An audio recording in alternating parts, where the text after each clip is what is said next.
dia, irmãos. Graças a Deus, Cristo com todos nessa manhã.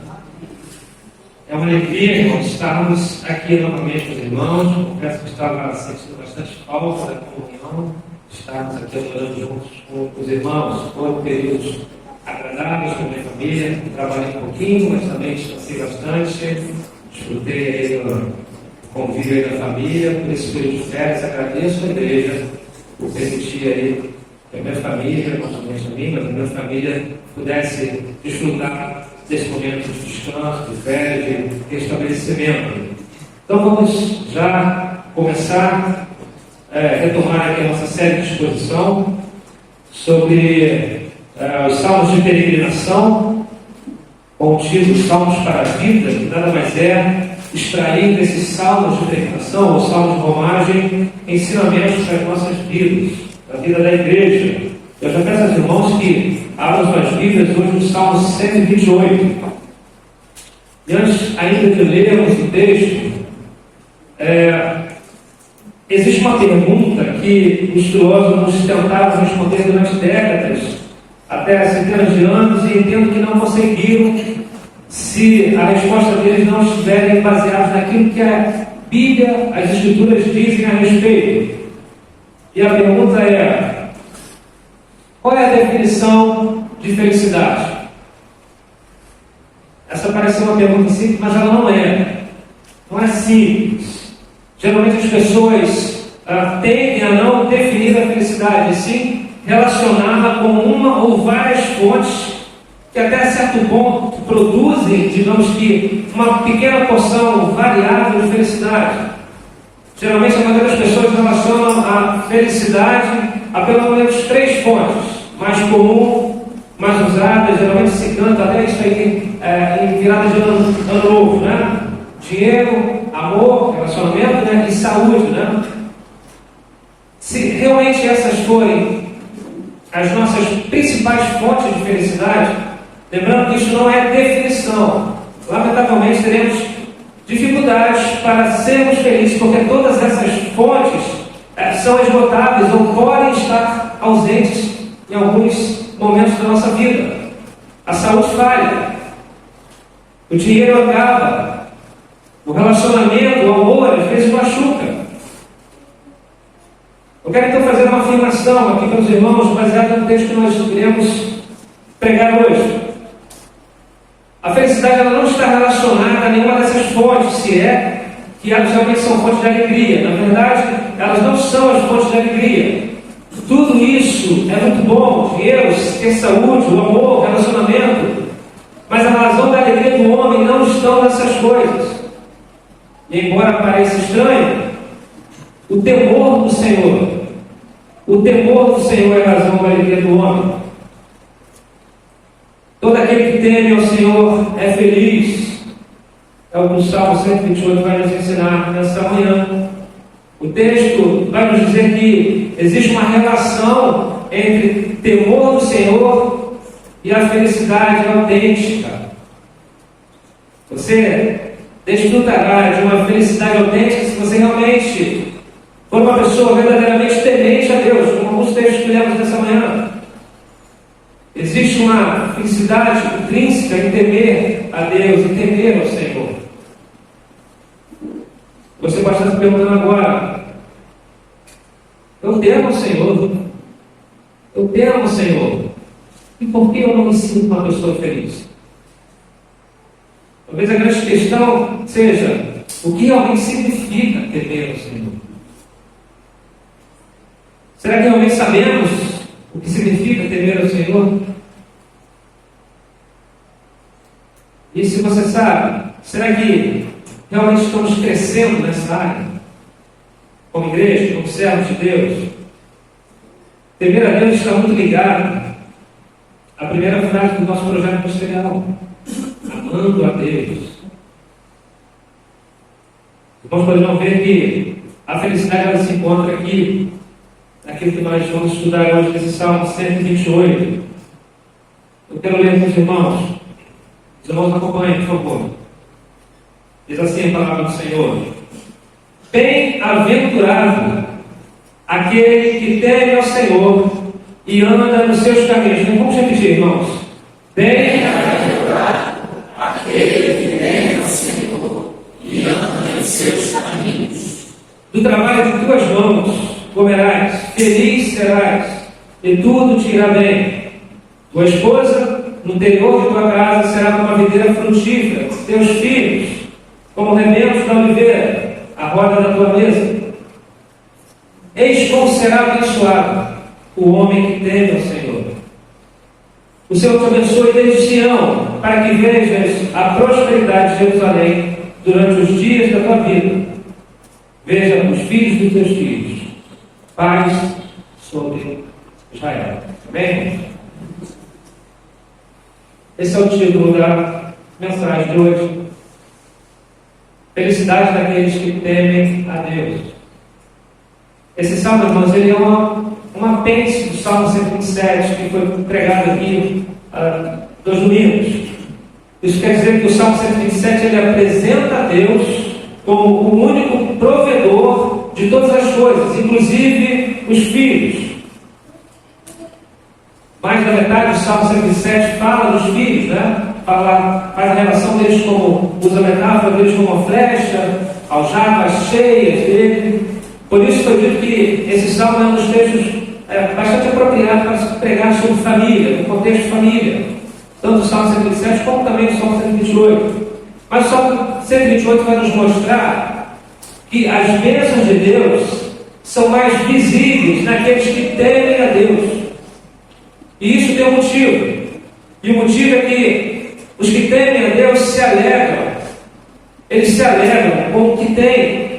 E essa alegria reflete o Deus que tudo provê na vida deles que são tementes a Ele. Essa é a fundamental diferença entre aquele que tem muito e não consegue ter felicidade real e duradoura, e aquele que tem pouco, ou até mesmo tem muito, mas que direciona toda a sua felicidade e deleite e desfrute dessas bênçãos no Deus que provê todas as coisas. O Salmo 127, 128, fala das bênçãos materiais que são prometidas a todo aquele que teme ao Senhor, como também fala da felicidade daqueles que são alvo dessas bênçãos, mesmo que essas bênçãos sejam moderadas. Embora saibamos que alguns de nossos irmãos carecem das nossas orações e auxílio por estarem passando por privações momentâneas, ou até mesmo perdendo suas vidas em defesa da sua fé em outros países que têm perseguição severa, mesmo assim a promessa de bênçãos desse salmo pela qual podemos extrair ensinamentos para as nossas vidas. Nós geralmente costumamos relacionar o tema temor do Senhor com o tema sabedoria. Provérbios 1,7 diz que o temor do Senhor é o princípio do conhecimento. Outro texto que conhecemos em Provérbios 9,10 diz que o temor do Senhor é o princípio da sabedoria. É uma verdade, porém no Salmo 128 iremos ver que o temor do Senhor, além de ser o princípio da sabedoria, é também a fonte de alegria autêntica de todo aquele que teme a Deus. O texto está dividido em 2 sessões, com 2 partes. A primeira parte, o salmista ele apresenta a promessa das bênçãos para aqueles que temem a Deus e andam nos seus caminhos, do verso 1 ao verso 4. Essa promessa ela conta com pelo menos 3 bênçãos materiais que estão sendo feitas, descritas aqui nessa parte do texto. São bênçãos relacionadas à família. Por isso, os irmãos irão ver muitos pastores pregando sobre esse tema de família, sobre esse Salmo 127, como também o Salmo 128. Mas a segunda parte, ela vai tratar da oração que o salmista faz para o peregrino. O salmista ele ora pelo peregrino, declarando que as bênçãos do Senhor se estenderiam a Jerusalém, ou seja, esse peregrino ele veria a prosperidade de Jerusalém e ele mesmo teria a longevidade para ver os filhos de seus filhos andando por esse caminho, prosperando como o povo de Deus. Então, a primeira parte do texto, já começando, nessa primeira parte do texto, logo no primeiro versículo, nós temos todo o resumo desse salmo sendo apresentado para nós. O salmista ele declara a promessa de Deus, logo no primeiro versículo, e o que vem depois dos demais versículos é apenas a exposição dessa promessa, dessas bênçãos. Primeiro versículo, verso diz: bem-aventurado aquele que teme o Senhor e anda nos seus caminhos. Esse é o resumo desse salmo. Em outra versão, temos como é feliz quem teme ao Senhor, quem anda em seus caminhos. Nós podemos observar nesse primeiro versículo, irmãos, que o salmista faz uma declaração de bem-aventurança para os que temem ao Senhor e andam nos seus caminhos. Temos 3 observações a serem feitas logo nesse primeiro versículo. A primeira observação é sobre o termo bem-aventurado. Um pouquinho pequeno aí para mim, mas os irmãos estão bom, né? Eu acredito que seja de conhecimento de todos que uma pessoa bem-aventurada significa que essa pessoa é feliz, ou é muito feliz, como a segunda versão diz. Como é feliz quem teme ao Senhor.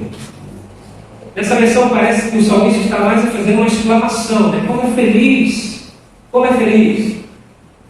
E de fato é assim mesmo que esse termo expressa. Bem-aventurado significa ser muito feliz. O termo bem-aventurado expressa mais do que ser uma pessoa feliz ou muito feliz. A expressão do termo é ainda mais forte, mais representativo, mais profundo. Esse termo usado na Escritura diz que o bem-aventurado é um objeto do favor e da graça especial de Deus.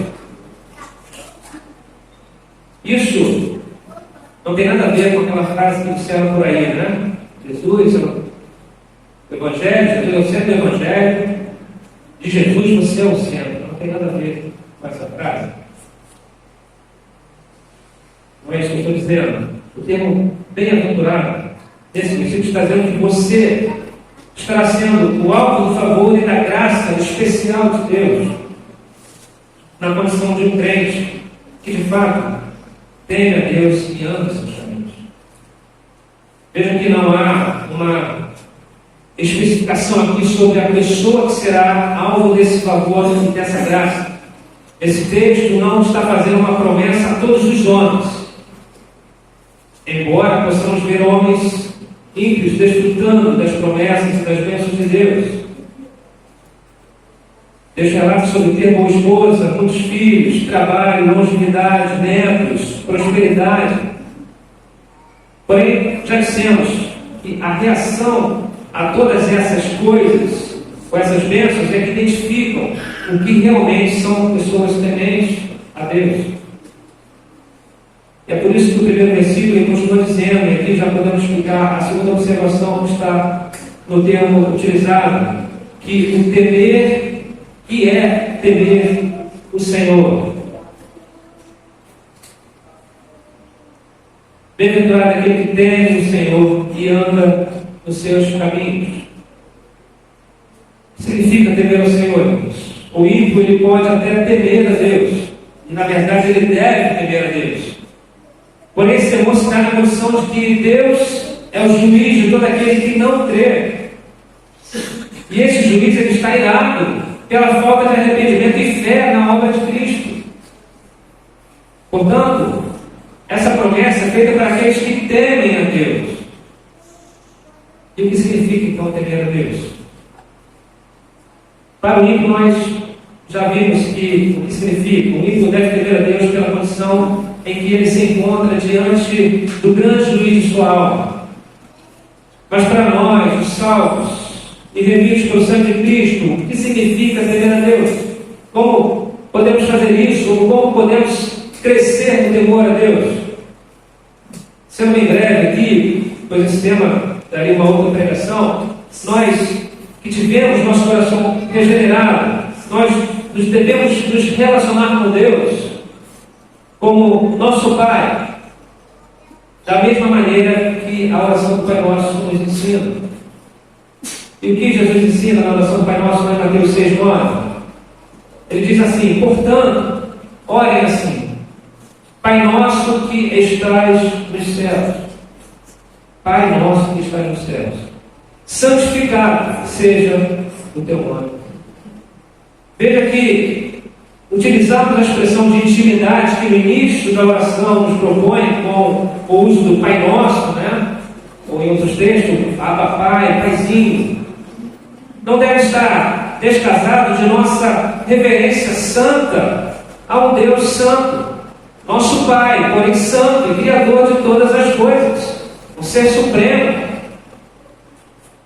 Devemos nos relacionar com Deus com um amor reverente, santo. Jesus em seguida ensina a oração: santificado seja o teu nome. Tenha intimidade e tenha relacionamento com seu Pai, porém não deixe de ter reverência a esse santo, santo e santo Deus. É assim que os salvos realmente se relacionam com Deus. Com intimidade, com amor, porém com reverência.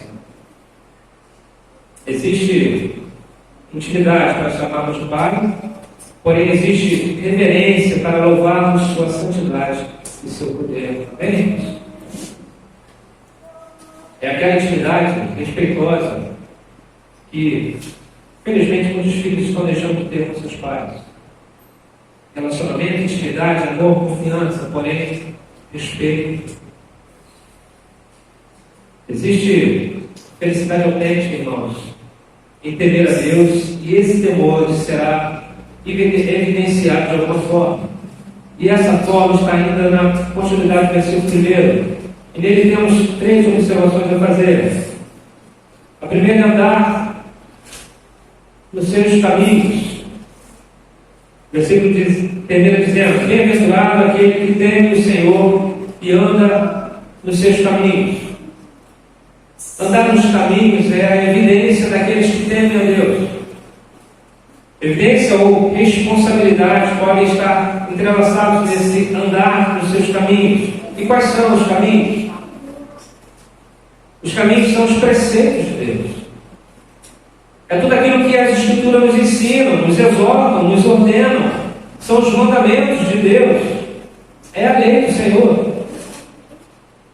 Podemos fazer uma breve relação aqui com o Salmo 1, por exemplo, que diz, lá no primeiro versículo: bem-aventurado é aquele que não anda no conselho dos, não se detém no caminho dos, e nem se assenta na roda dos escarnecedores.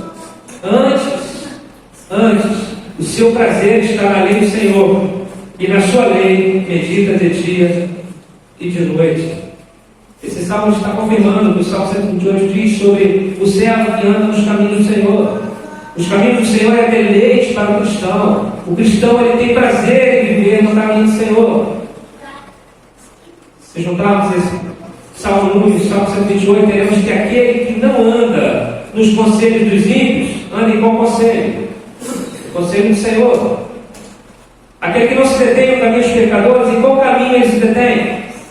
O caminho do Senhor. Aquele que não se assenta na roda dos escarnecedores, e obviamente ele não faz isso porque ele também viria a escarnecer.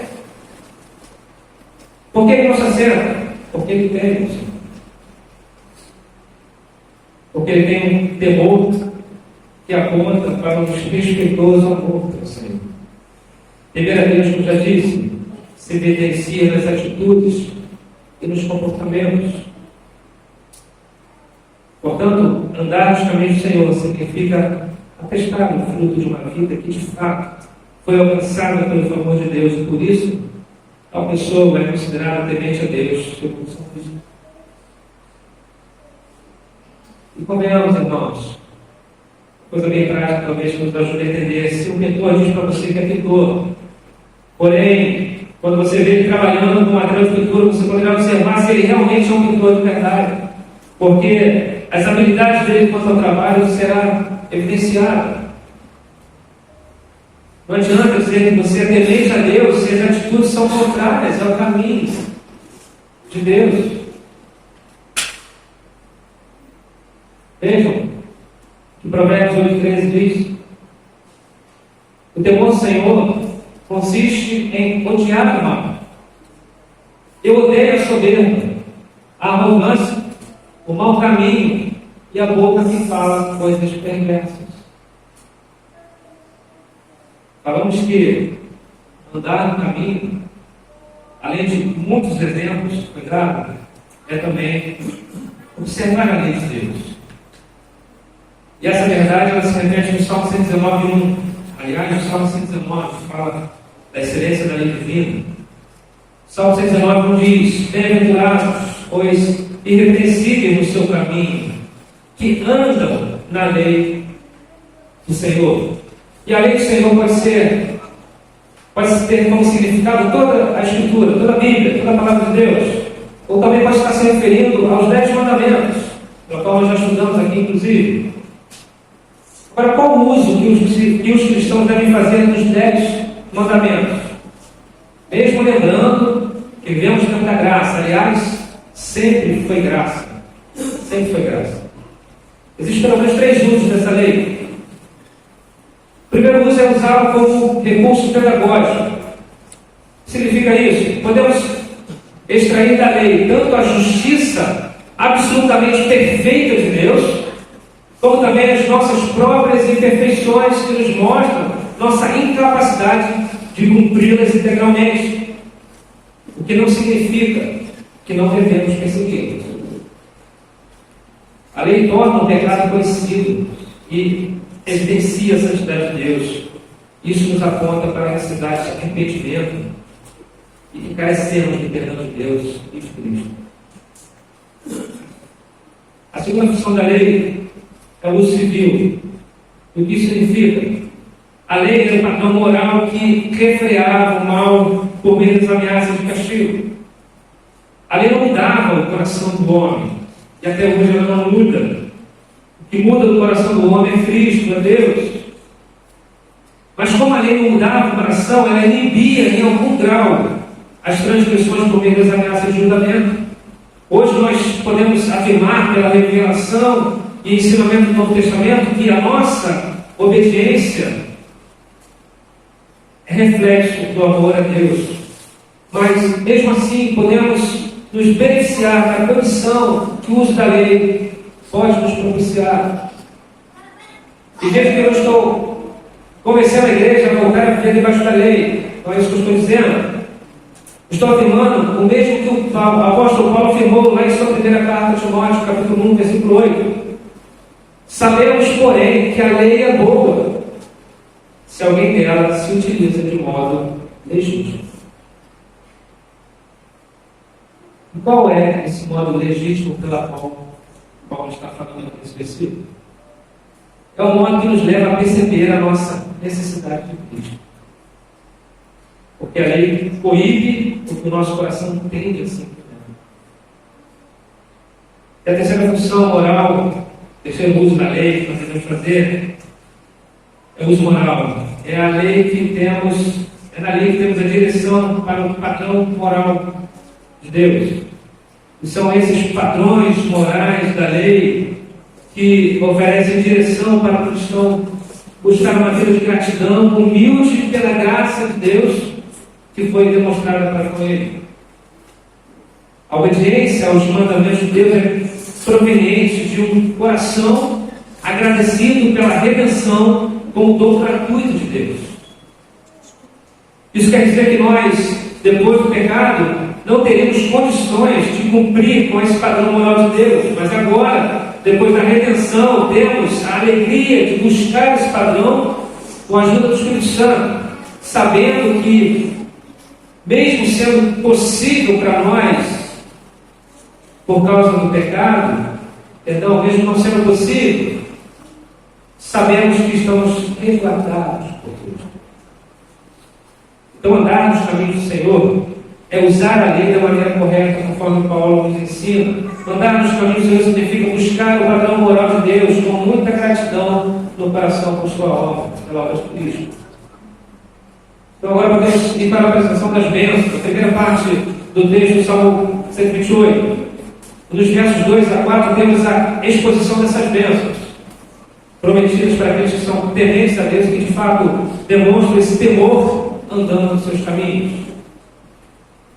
O texto diz: o trabalho de tuas mãos comerás, feliz serás e tudo te irá bem. Tua esposa no interior da tua casa será como a videira frutífera, teus filhos como rebentos da oliveira à roda da tua mesa. Eis como será abençoado o homem que teme ao Senhor. O salmista aqui nesse momento, ele começa a expor as bênçãos prometidas: trabalho, prosperidade, uma esposa e muitos filhos, longevidade. Talvez você possa estar questionando essa prosperidade prometida aqui nesse texto. Trabalho, esposa e muitos filhos. Esse era o padrão, irmãos, de prosperidade no Oriente nessa época. Se você tivesse um pedacinho de terra para arar, plantar e colher, ou qualquer outra atividade, tivesse uma boa esposa e muitos filhos, conforme o Salmo 127 coloca, como ter a sua aljava cheia de flechas, você poderia se considerar uma pessoa próspera e muito feliz. Hoje pode ser que você tenha outros ideais de prosperidade e felicidade, mas lembre-se que as Escrituras elas não são desatualizadas em seu contexto. Pode mudar a cultura, mas não o seu contexto. Em nossa cultura, na maioria das famílias, cultivamos a ideia de ter 1 a 2 filhos no máximo, quando não, alguns ainda se arriscam a ter 3 filhos. Aljava razoável, né? 3 flechas, 2. Já foi dito na exposição de Salmo 107 que ter filhos é mandamento de toda dádiva de Deus, inclusive os filhos. Mas existe uma grande diferença entre o ímpio e o servo temente a Deus, que vai explicar por que existe felicidade em ter um trabalho, uma esposa e muitos filhos. Parece algo tão normal e prático na nossa vida cotidiana. Porque o Salmo não promete um iate, carro importado, uma mansão. Talvez esse seja um padrão aí de vida esperado por alguns. Esse talvez seja um padrão de felicidade e prosperidade. A diferença está que, ainda que possamos reunir todas as circunstâncias que pareçam contribuir para uma vida feliz, nada será encontrado mais desejável do que viver abrigado sob a guarda de Deus, sobre o cuidado de Deus, sobre as bênçãos de Deus. Essas são palavras de um teólogo do ano passado. Ele está dizendo que o cristão é grato pelo que tem. Ele é feliz porque ele trabalha, e do seu trabalho ele come, ele bebe, ele veste, ele alimenta seus filhos e esposa, sendo pouco ou sendo muito. Ele tem um coração grato a Deus porque sabe que isso só é possível por meio da graça de Deus em sua vida. O ponto primordial da felicidade está na gratidão, irmãos. Amém, irmãos? Você é grato a Deus pelo que tem? Ou muito? Pode ser que as bênçãos da sua vida ou na vida da sua família não sejam percebidas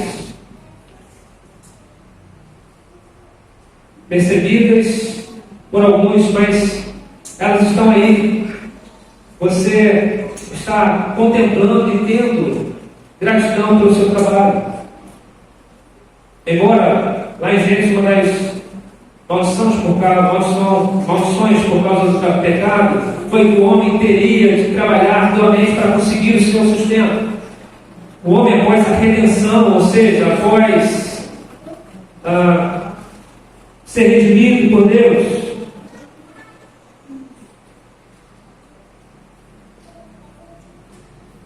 ou seja, o homem que é temente a Deus, que antes dos caminhos passou a ver o trabalho como a bênção que Deus dá para aquele que come o fruto do seu esforço e se alegra com a sua família por isso.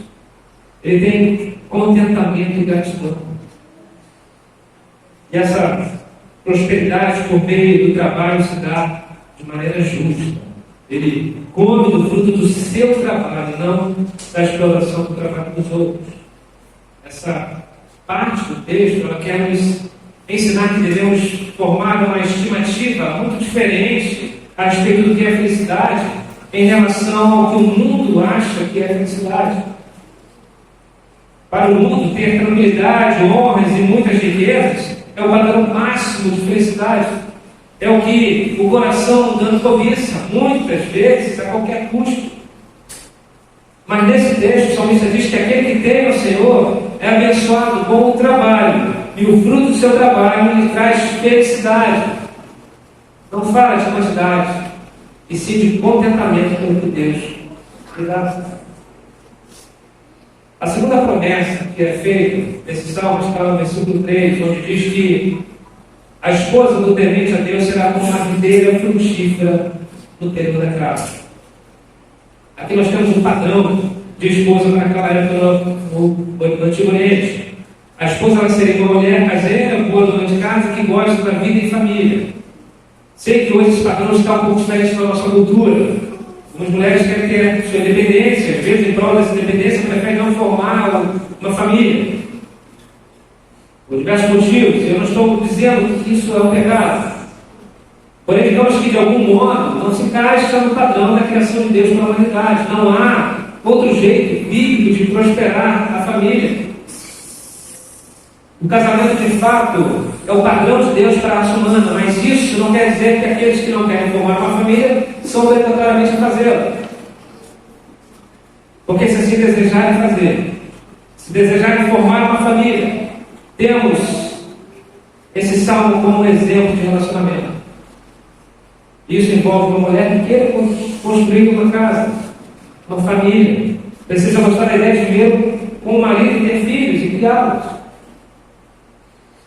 Videira frutífera não significa apenas gerar filhos, embora essa seja a ideia desse próprio texto, mas também ser aquela que cuida não só dos filhos, mas de sua casa, de sua família.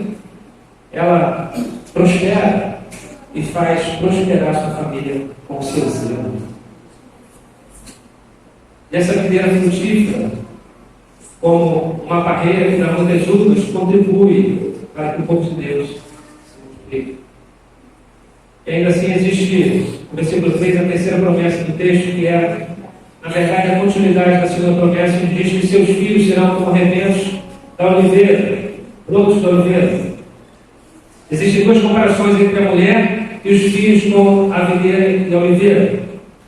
Essas são duas árvores frutíferas de muito valor para os israelitas. Eram bens muito valiosos na agricultura de sua época. Comparar a mulher e os filhos com a videira e a oliveira era de fato elevar a muito valor da mulher, da esposa. E a terceira promessa diz respeito a esses filhos gerados, aqui são comparados com o broto da oliveira, seriam a continuidade da família, a linhagem da família, do nome, principalmente do povo de Deus. A figura do versículo representa o pai sentado a uma mesa, rodeado por seus filhos ao redor dessa mesa. Mas existe algo muito interessante em um dos motivos de se ter muitos filhos nessa época. Havia uma promessa de aliança com Abraão, de que da descendência de Abraão viria o Messias. Com isso, todo homem temente a Deus almejava ser contemplado por essa bênção de ter em sua família a possibilidade de gerar o Messias. Havia muita expectativa nesse sentido. Então, em resumo, todo israelita vivia nessa expectativa de ser abençoado por Deus com prosperidade, com propriedade, que pudesse comer do fruto do seu trabalho, ter muitos filhos, uma mulher que cuidasse da família e ainda ser aquele que poderia gerar o Messias. O salmista termina essa primeira parte do texto reafirmando as bênçãos do Senhor. Ele diz: eis como será abençoado aquele que teme ao Senhor.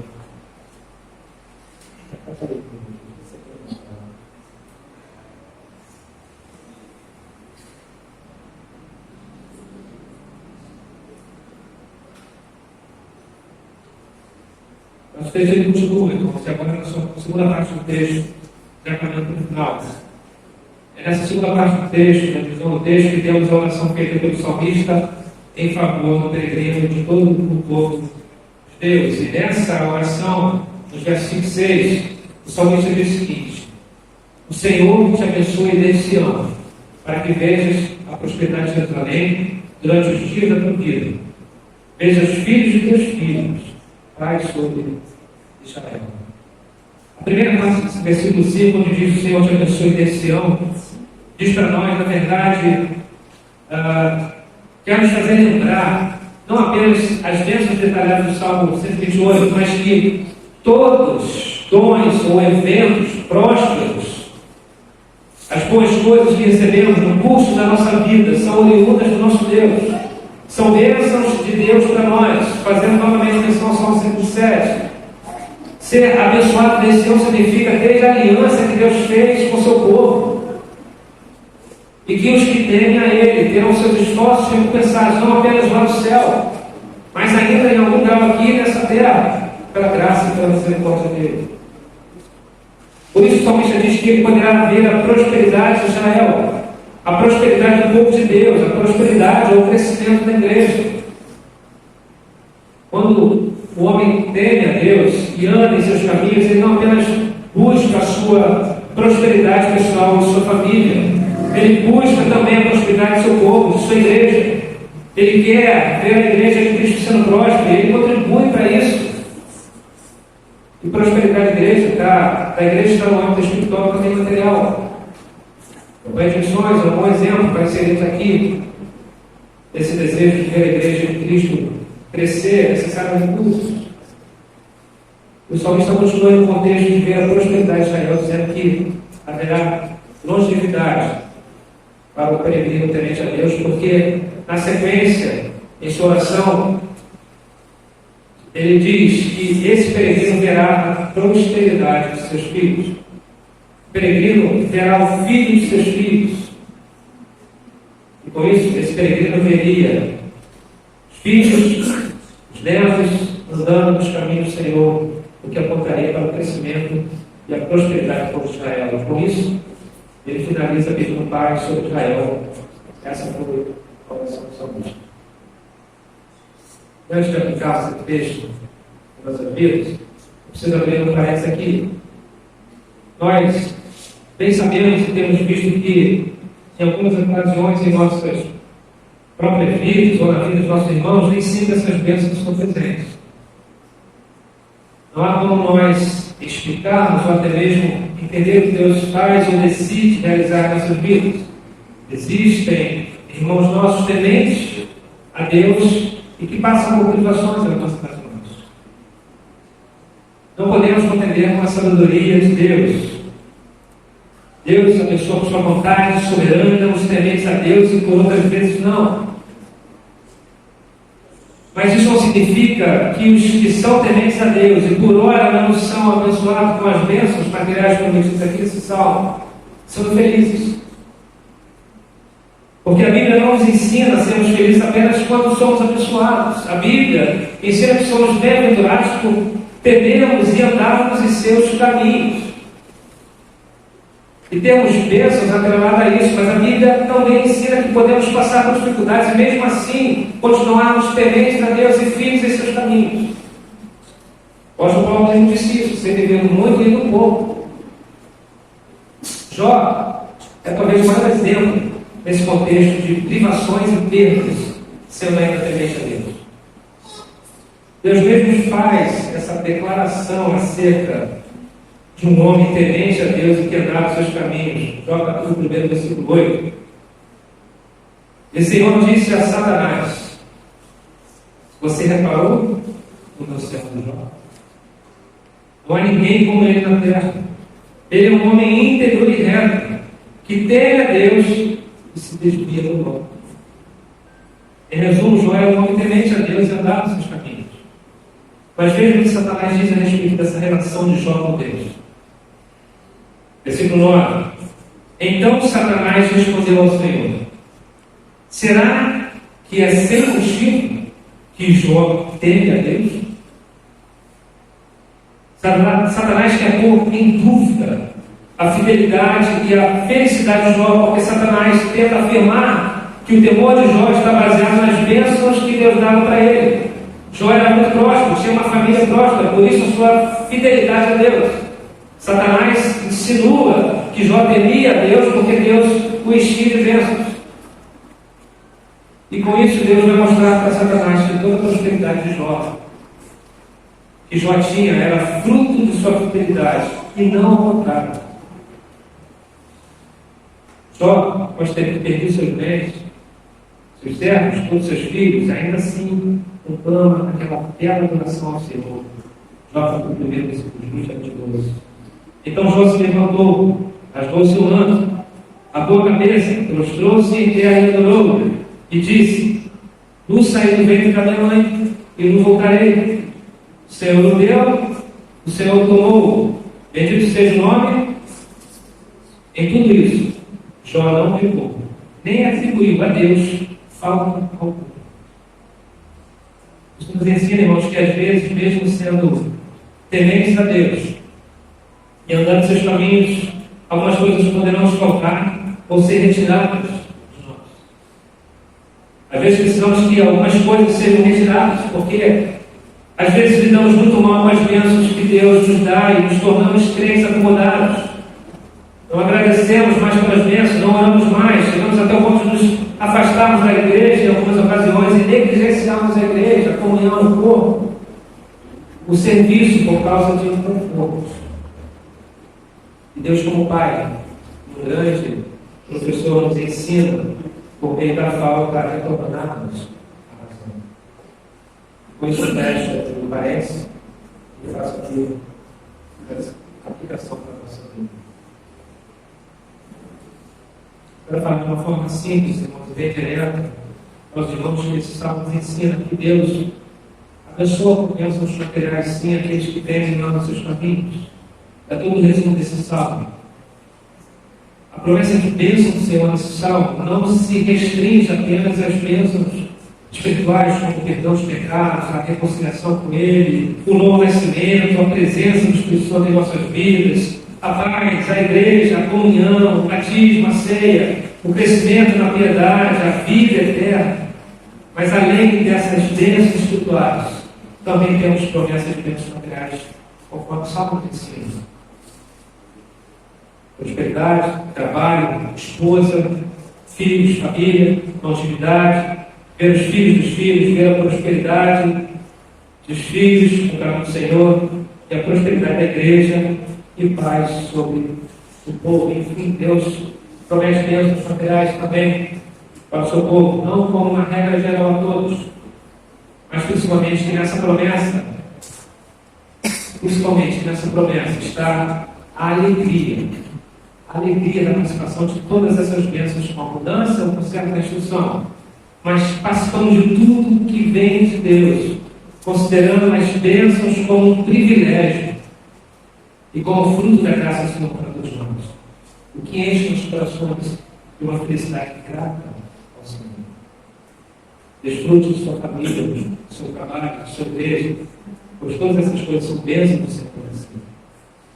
Tenha alegria, tenha contentamento e gratidão em todas elas, pois elas não vêm da força, não vêm da capacidade, mas vêm do Senhor. Seremos reconhecidos como bem-aventurados, porque haverá felicidade em nós, por recebermos todas essas bênçãos das mãos do Senhor, seja uma família, um trabalho, uma vaga na faculdade, seja a bênção na que for. Somos felizes com Cristo, porque sabemos que nenhuma dessas bênçãos seria possível se por meio do sacrifício de Cristo não fôssemos adotados como os filhos de Deus. Pai amoroso, que está disposto a abençoar seus filhos. Amém? Senhor nosso amado Deus, amado Pai, Pai bendito, Pai amoroso, Pai misericordioso. Obrigado pela tua palavra. Obrigado porque podemos extrair dela ensinamentos preciosos para as nossas vidas. Ensinamentos que nos tornam cada vez mais dependentes, sedentos de conhecimento, para que possamos viver uma vida de temor a Ti, um temor amoroso, respeitoso, santo, mas um temor afável, onde podemos crer que o Senhor cuida de nós. O Senhor nos abençoa o teu povo. Além das promessas de bênçãos espirituais, mas também de todo o nosso sustento, tudo aquilo que nós precisamos. E que isso de fato seja recebido por nós com muita gratidão, sabedores que nada vem pela nossa força, nossa competência, e sim como meio de graça para as nossas vidas. Nós te louvamos, Senhor, pelas bênçãos que o Senhor nos dá, pela bênção da tua palavra, pela bênção da congregação, da igreja, da comunhão. Queremos de fato ver a tua igreja, o teu povo prosperar, Deus. Queremos ver os filhos dos nossos filhos, Deus, andando em seus caminhos. Ó Deus, se há alguém aqui hoje que tem dificuldades, Deus, seja elas financeiras, familiares, Deus, que a tua graça esteja sendo derramada sobre essas vidas aqui nesta manhã. Que eles não possam perder a felicidade, Deus, e contentamento de ter a Ti como a principal bênção e maior bênção da vida deles, das nossas vidas. O que nos garante felicidade é eterna e não momentânea. Essa é a nossa oração. Em nome do Teu Filho, amado Jesus. E que agora a graça do nosso Senhor e Salvador Jesus Cristo, o amor do nosso Deus e Pai, provedor de todas as coisas, todas as bênçãos em nossas vidas, e a comunhão do Santo Espírito de Deus, seja com cada um aqui nesta manhã e com todo o povo de Deus para a sua face da terra, hoje e para todo sempre. Amém. Amém. O louvor está com a palavra.